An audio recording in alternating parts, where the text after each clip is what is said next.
आज देखते हैं हम डीसी शंट मोटर को 3 पॉइंट स्टार्टर के साथ कनेक्शन करना तथा उसकी घूर्णन दिशा को बदलना। इसके लिए हमें सर्किट डायग्राम के लिए क्या ज़रूरत होगा, तो सबसे पहले हम 3 पॉइंट स्टार्टर के लिए एक छोटा सा डायग्राम बनाते हैं जिसमें क्या है 3 पॉइंट है 1 2 3।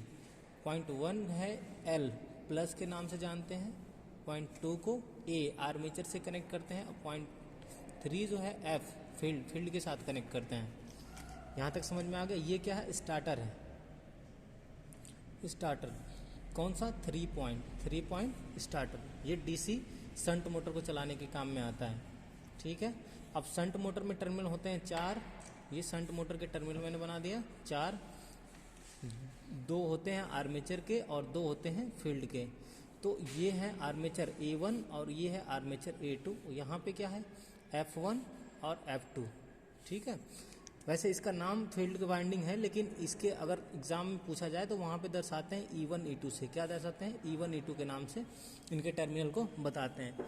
फील्ड वाइंडिंग के अंदर क्या होता है, वाइंडिंग होती है जो कि बहुत महीन वायर का क्या होता है शंट बनाया जाता है, जिसका ज़्यादा रेजिस्टेंस रखा जाता है और टर्नों की संख्या ज़्यादा होते हैं इसमें।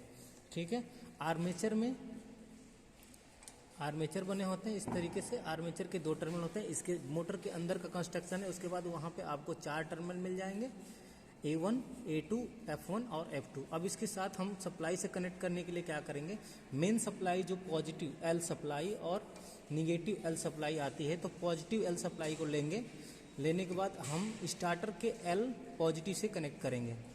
उसके बाद स्टार्टर में रेजिस्टेंस लगा होता है, रेजिस्टेंस के साथ वो वायर होते हुए आता है आर्मेचर के पास और आर्मेचर से सीधा हम कनेक्ट करेंगे शंट मोटर के आर्मेचर वाइंडिंग से कनेक्ट किया टर्मिनल को।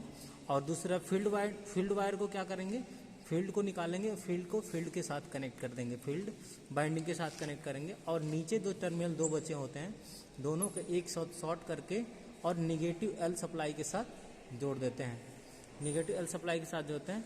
अब इस प्रकार मोटर का कनेक्शन हो जाता है। लेकिन अब देखते हैं, आपको बताता हूँ कैसे है। यहाँ पे ध्यान से देखिए, जैसे हमने क्या किया, यहाँ पे ये बोर्ड लिया, AC सर्किट बोर्ड है।